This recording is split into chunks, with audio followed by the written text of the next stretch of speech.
All right. So we are going to talk today about distribution channel management. Okay. What is the root word of distribution? Distribute. Where's my little, why is that not working? Distribute is the keyword or the root word in distribution. Okay.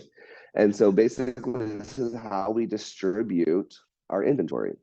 This is how we get our rooms out to our potential guests. Okay.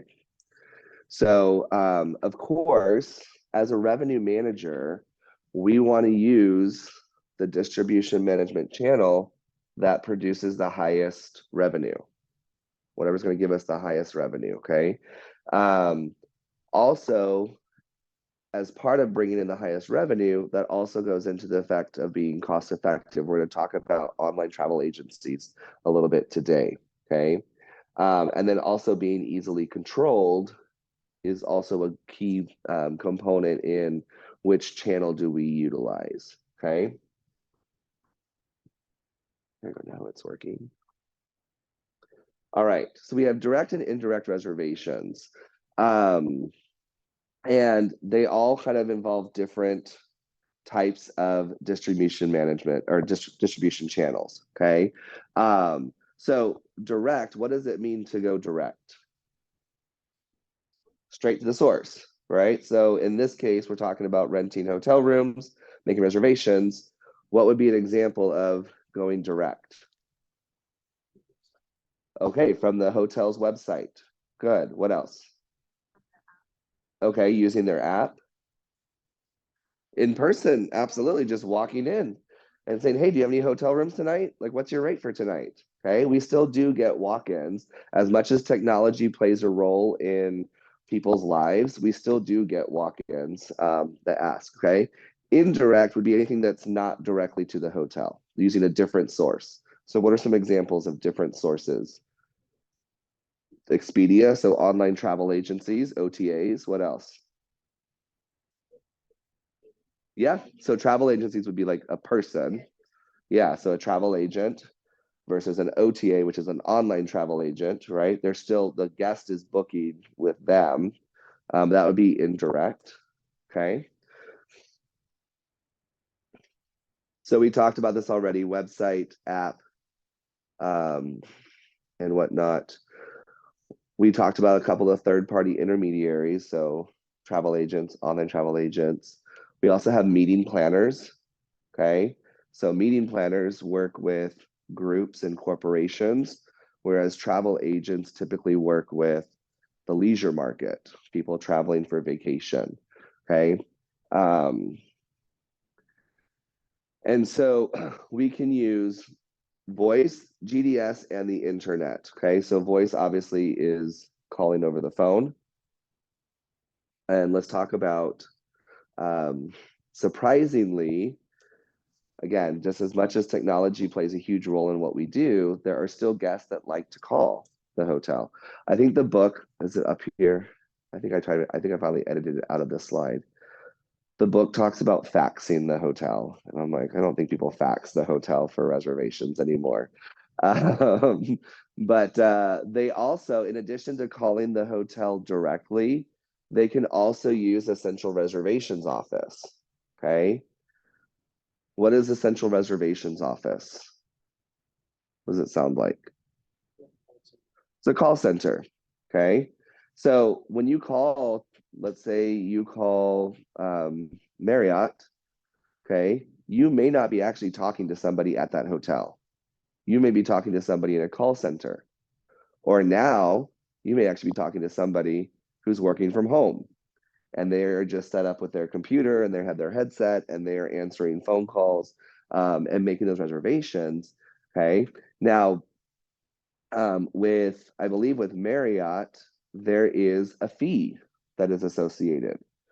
It maybe isn't as large of a fee as if they were going to book through Orbitz or Expedia, but there's still a fee that we have to pay. So we go back to that one of that first slides where we talk about being the most cost effective.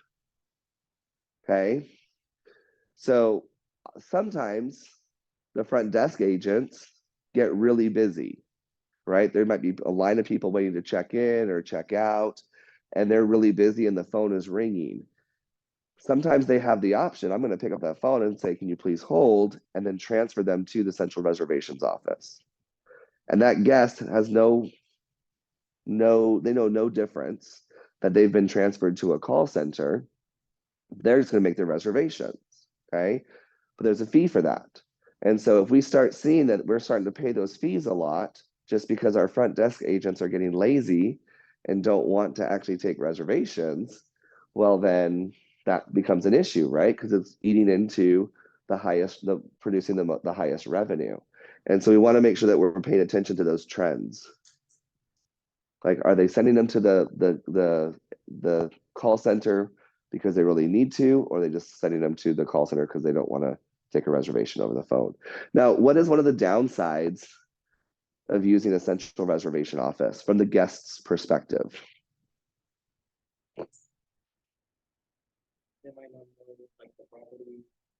Yeah, that person who's making the reservation may not even live in San Antonio.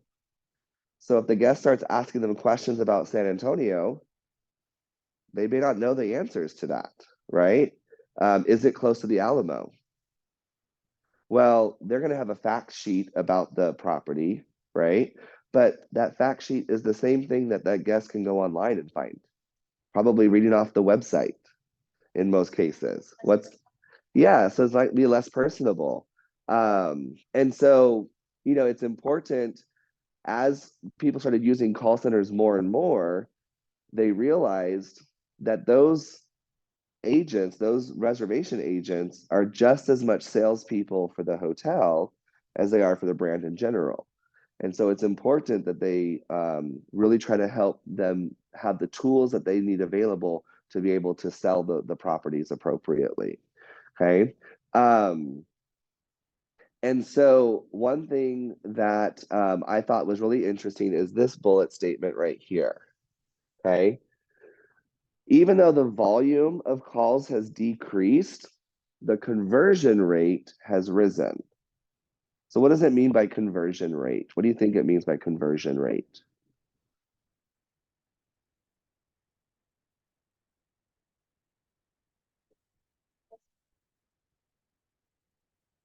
So yeah, the volume of calls is decreasing. So there's less calls that are coming into hotels,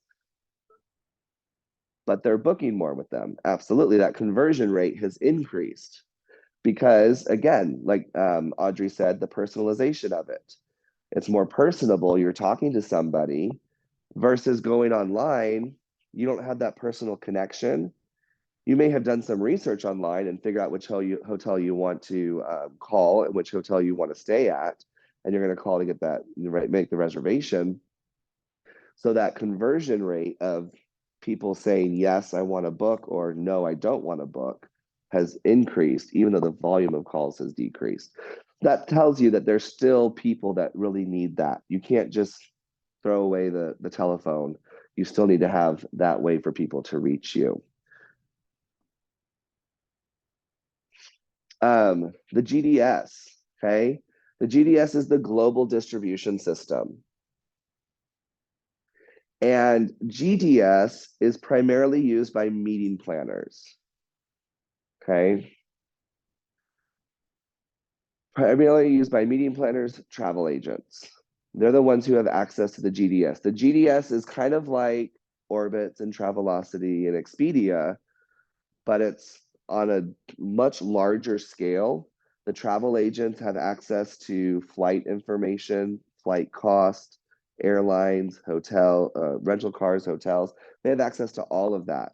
So that way they can make those reservations for any kind of travel needs, period. Okay. The IDS, the internet distribution channels, so IDS, that's what we would use. Orbitz, Travelocity, Expedia, that kind of thing. Okay. So internet has definitely increased. We also have With the addition of Orbitz and all those online travel agencies, we also have websites for the hotels. That internet commerce, that e-commerce has really increased. People have gotten used to going to websites and making reservations. Okay. One thing that the hotel industry did not do very well, they didn't really embrace technology early on. And so they always thought, well, that's okay. People are always going to be making reservations with hotels. But now people are accustomed to going to Expedia and hotels.com, right? And so because of that, now it's almost like a necessary evil that we have to have. We have to have a partnership with Expedia because otherwise, how else are we going to get our inventory out there? And so the hotel industry was really kind of slow to adapt that, but now it's really coming back and trying to capture that and by encouraging people to book directly at the hotels. All right, so as far as the internet, we have business to consumer model. So that's, again, the business connected to the consumer. So that's going directly to the hotel's website, okay? We have a couple of different other models that we're gonna go through: the agency, the merchant, and the opaque. So again, we have the most control over this. Think about that first slide where we talked about the highest revenue producing, the most control, and the most cost effective, right? We have the most control over this because it's our own website. It's our own system to book directly with guests, okay? What are some methods that hotels utilize to help people, to encourage people to book directly with them? The rewards programs, absolutely. Okay. So those rewards programs, if you book through Expedia, I can't give you rewards points, right? But if you book through us, then we can get you those rewards points. Absolutely. Okay. Now I think Expedia even has like, or hotels.com, one of the two, has their own rewards program, right? Every 10th night is free. And so it's just like, okay, they're also picking up and taking that kind of idea to help get people to continue using their services. Okay. We also, a lot of times the hotels will offer that best rate guarantee. Now, if you remember, we have this concept of rate parity. Anybody remember what rate parity means?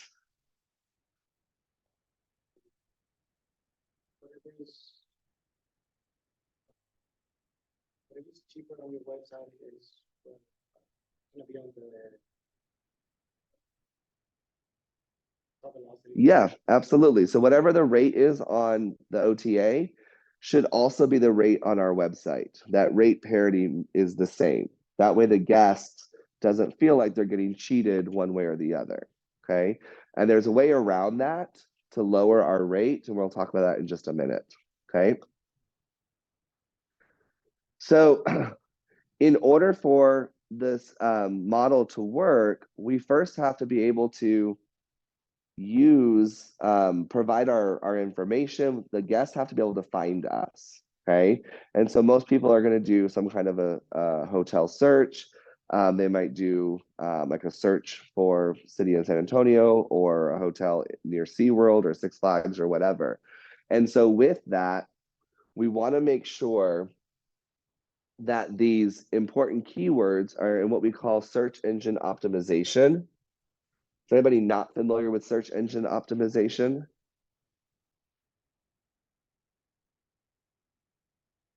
Okay, so what is search engine optimization? Yeah, absolutely. Okay, so we all think about hashtags, right? Which is the pound sign, but it's the hashtag, right? When you're doing a post on social media and you add hashtags, why are you adding hashtags?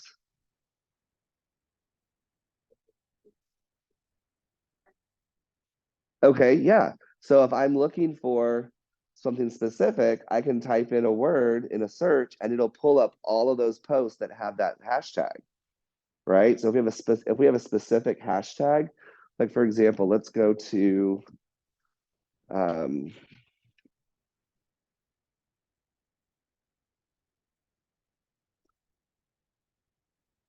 let's go to St. Philip's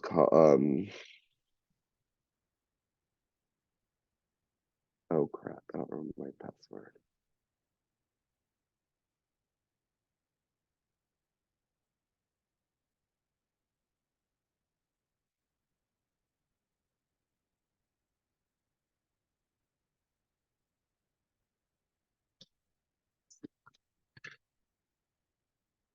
Let's see.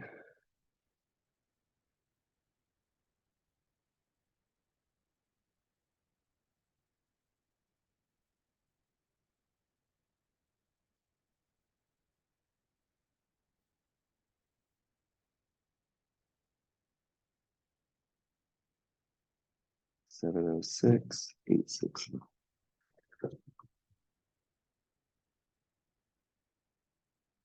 A new password.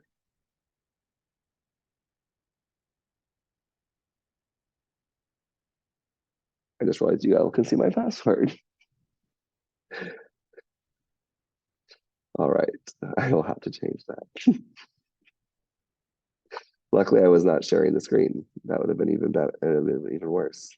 All right, so let's say we want to look for something. The hashtag is GoSPC, which is St. Philip's College. So we click on that hashtag, and all of these posts are going to come up that have that hashtag. Okay, so the same thing happens when you are doing your website. When you are building your website, on the back end, behind the scenes, you should have hashtags or you should have geographical markers. Like if you're near SeaWorld, then you want to make sure that you have SeaWorld as part of your keywords. So when somebody does a search for hotels in San Antonio near SeaWorld, it will pull up all of those different keywords and it'll have that search engine optimization. Does that make sense? So as even though you are not necessarily maybe in charge of doing your website, but understanding that concept of as we're writing social media posts, as we are doing all these different things, we want to make sure that we are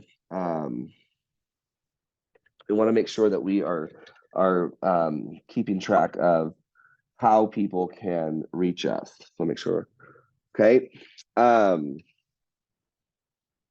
All right, so the agency or the retail model, okay?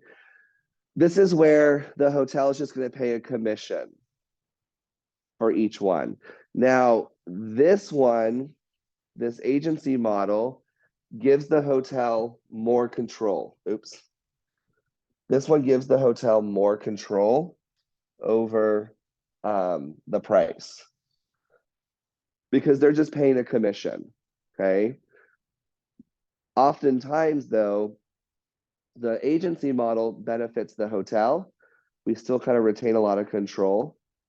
Whereas the merchant model benefits the intermediaries. Okay, it more favors them.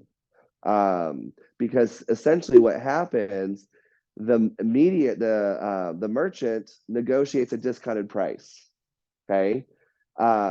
This one is just a commission. So let's say it for Expedia is 30%.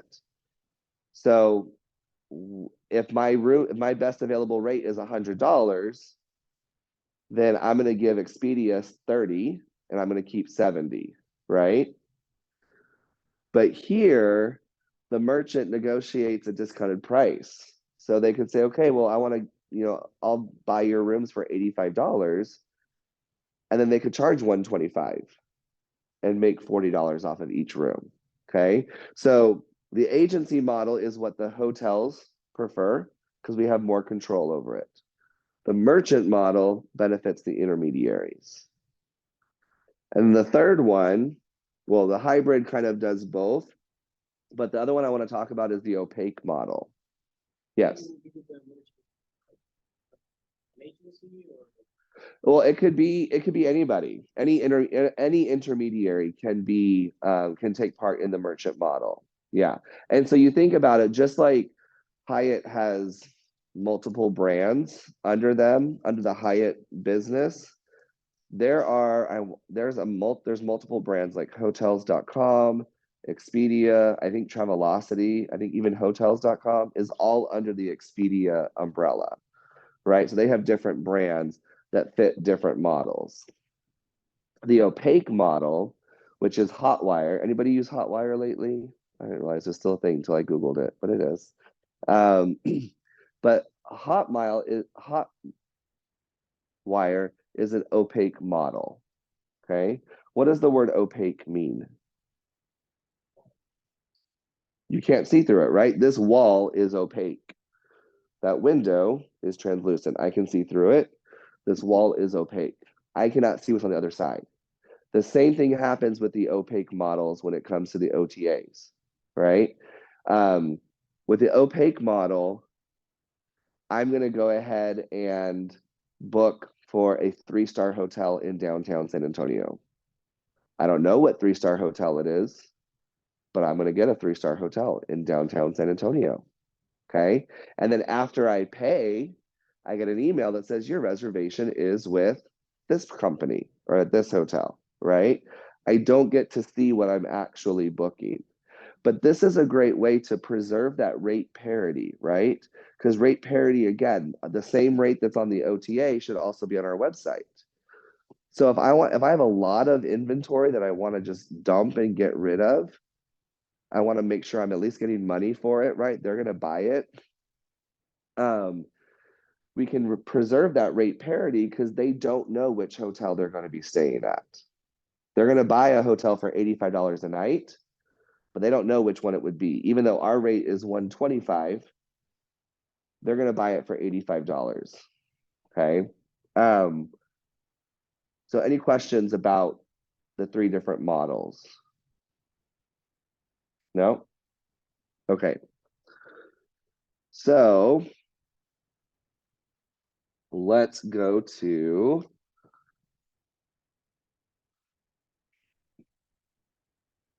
all right. So one at a time, you're going to come up here, you're going to tap the wheel, and whatever number it lands on, you're going to grab a card off of the board. Okay. Who wants to go first? Rosa wants to go first.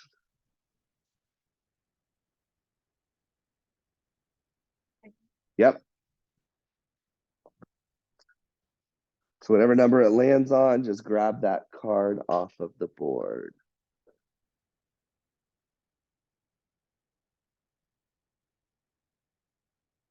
Number 4. All right. Who wants to go next? Awesome. Audrey.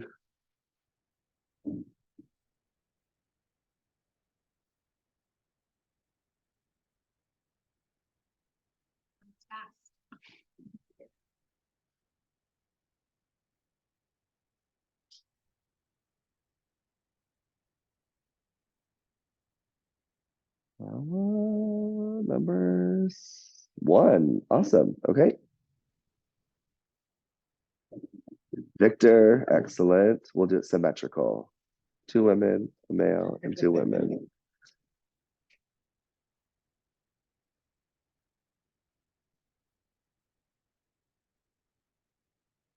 All right.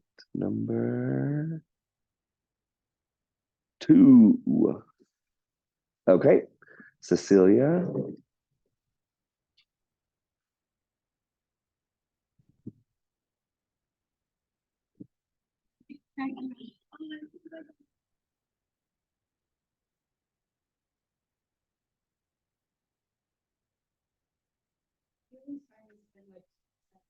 All right. Yep. Spin again.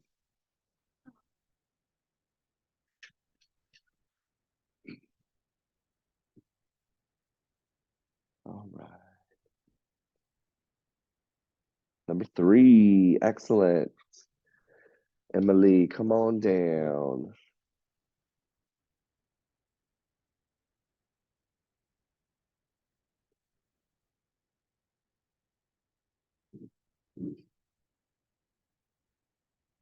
5, 6, or 7?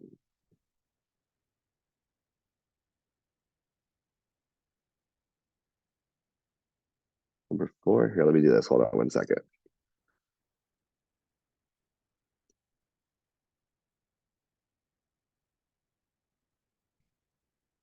Go for it.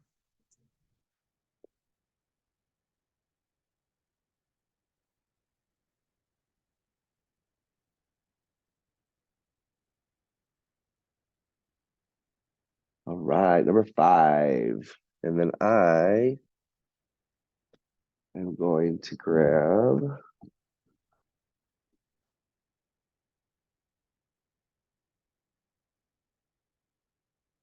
We're going to call that 7. All right, okay.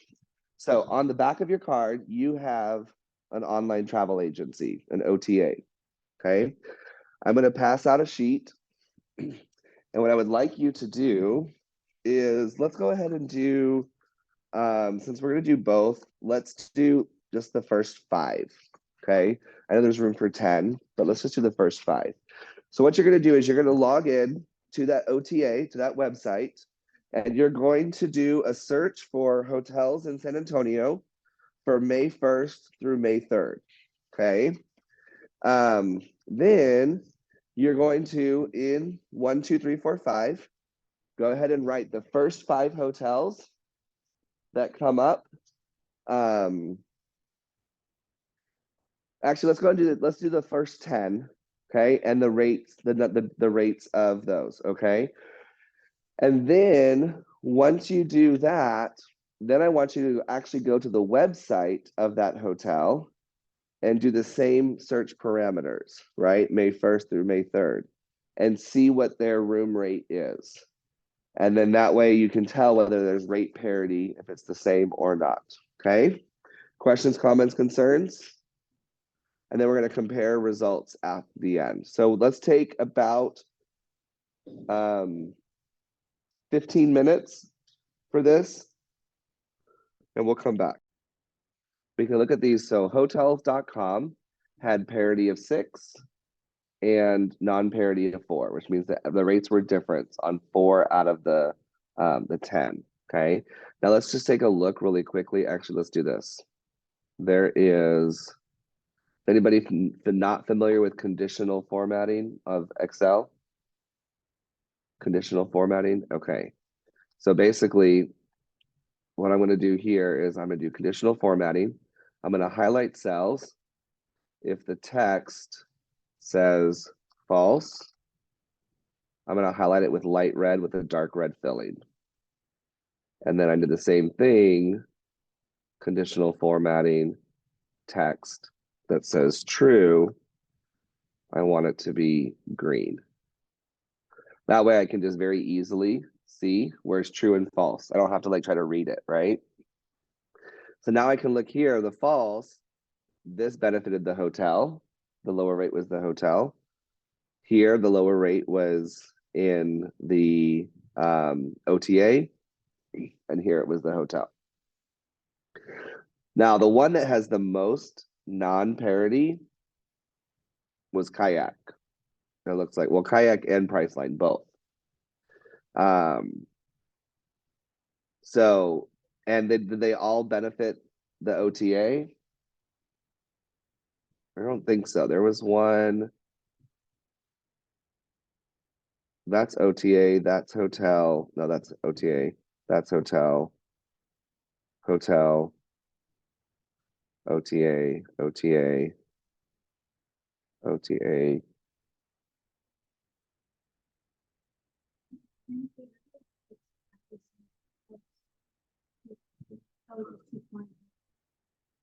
And then, and so how I got this true false? Let me know how I got this true false, how I got to say true or false. What's that? Exactly. So my formula is equals, that's a formula, right? Does B3 equal B3, C3? If it's true that they do, then it says true. If it doesn't, it says false. There's lots of different ways you can just build that in with Excel. But like the booking.com, I mean, a lot of them benefited the hotel, right? So it doesn't necessarily always benefit the OTA to book directly to book on there, right? Now, when we talk about the merchant model, okay, this merchant model, oftentimes the OTA will list the hotels based on the most profit for them, right? So whichever hotel sells at a cheap price and they're trying to make up a lot of money, they're going to list them first on the first 1 to 2 pages. So that way people will be drawn to those hotels first. And so that's why this merchant model doesn't always work so well for the hotel, because you're getting rid of a lot of inventory, but really the person who's making the money is the OTA. Okay. Now, if we look at a site like Hotwire,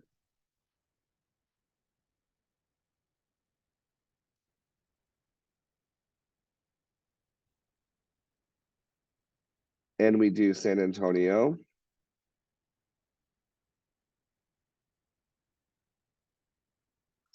same days. Now here you can look at different areas of town, right? So I'm going to zoom into here in the downtown central business district. And so I'll get a 3-star hotel for $62, but I don't know which hotel that is. Okay. I can get a 3.5-star boutique hotel for $132. Again, I don't know what hotel that is. Okay. What's that? These look pretty like just generic hotel rooms. So it may not always be exactly, may not be that room. Yeah. I mean, you just never know. Yeah. So then going back to your comment about the La Hacienda, this is actually over here on Commerce Street. Okay. So it's next to the Alamo Dome, but is it next to the Riverwalk? It would take you like at least 4 blocks to get to 4 or 5 blocks to get to the Riverwalk, right? It is, granted, over here, the La Hacienda is right here on Houston on Commerce Street. You'd have to walk 1, 2, 1, 2, 3, cross the railroad tracks, all the way past Sunset Station to get to the Riverwalk. Right. And so on those types of hotels, it's like, okay, are you really a Riverwalk hotel? Now, as a local, I know that that's not a Riverwalk hotel. But as someone who's traveling, well, how disappointed would you be if you booked a Riverwalk hotel, but you're actually not on the Riverwalk just because it says it in the name, right? And this hotel is interesting. I wonder if, I mean, it looks kind of nice.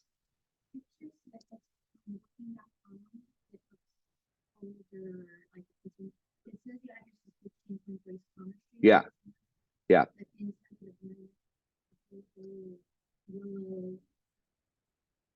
Yeah. I mean, it's not like a horrible hole in the wall, but you know, I mean, so anyways, this I would be interested to know if this is this has got to be a an independent hotel. I don't think it's part of any brand. Mm-mm, no. Well, it's a Knights Inn. So Knights Inn, what brand is Knights Inn under?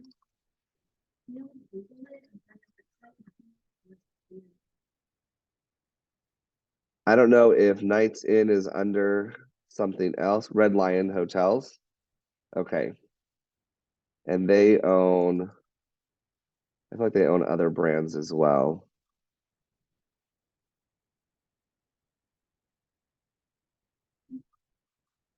Whoops. What? So Red Lion would be like Hyatt or Hilton or Marriott, or it would be like the overall company, like IHG, Intercontinental Hotel Group, also owns Holiday Inn, Holiday Inn Express, Crown Plaza, right? So they're all brands underneath that hotel company.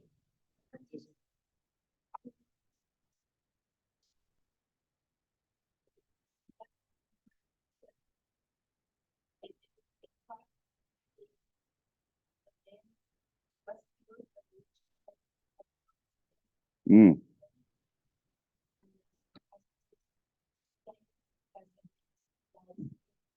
Oh, geez.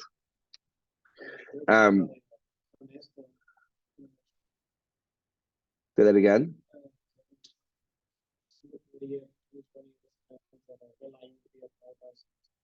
Oh, okay.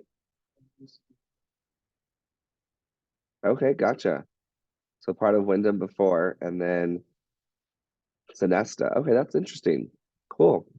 So the other brands, Red Lion Hotels, Signature, America's Best Value Inn. I've seen those. I was always wondered what company they were under. Okay, cool. And it is in that lower economy, very budget, very budget brand. All right. So you can see that it doesn't always benefit going to the OTA. Um, and then again with the opaque sites, this is interesting because I feel like it hasn't always been like this, where you can see a map and select the area.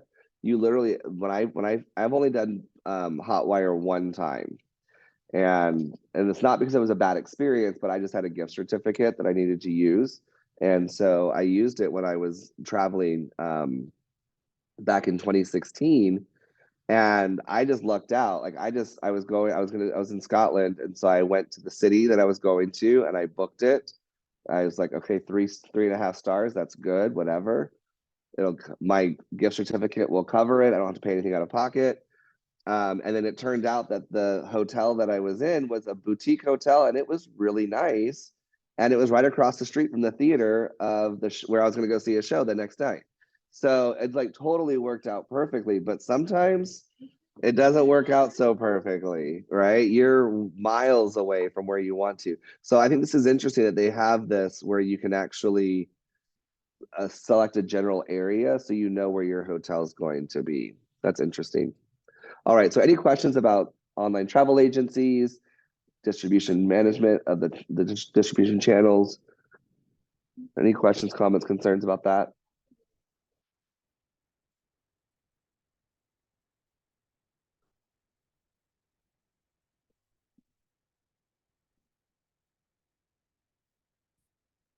Yeah, that's all. It can You can have three different hotels and they're all managed by the same company, or they're all managed by they could even be different brands.